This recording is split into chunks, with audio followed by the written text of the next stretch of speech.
Thanks for watching soilbiology.tech Productions amateur video, serious full food web compost. This is a video about how to treat your pile when it's time to turn. I'm going to smell my thermometer, and I'm going to smell this thing too. It's a blue metal broom handle that I use to keep the tarp lofted so that it sheds water. Oh yeah, 150.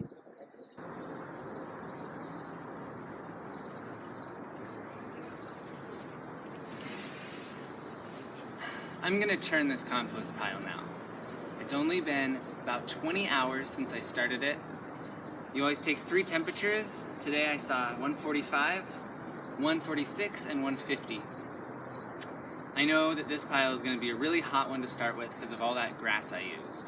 The real reason I want to turn it is the thermometer tips smell bad foot, bad locker broom. It's possible to do a compost pile that really doesn't smell bad at all.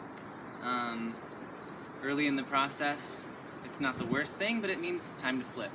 And I also expect I'll have to adjust the moisture.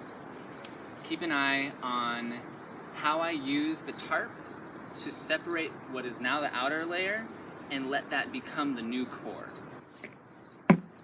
When I flip a compost pile, I try to turn it inside out. So the outer layer that didn't get hot is going to become the new core. So I'm saving the outer layer separate from the core, and I'm going to make that the new core, which you'll see in a second. The pile should be turned if there are any bad smells, including ammonia smell. The pile can be turned if the core has been above 131 for 3 days, 140 for 2 days, 150 for 1 day, or if the core is at 160, it's fair to turn.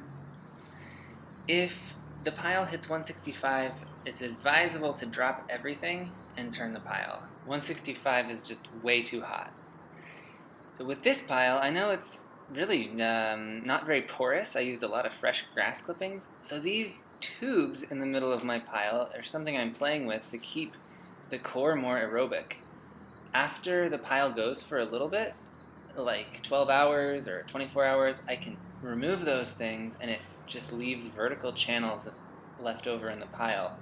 And I know that without this core can jump up into that too hot range overnight, and I'm not going to wake up at 3 a.m. to turn it.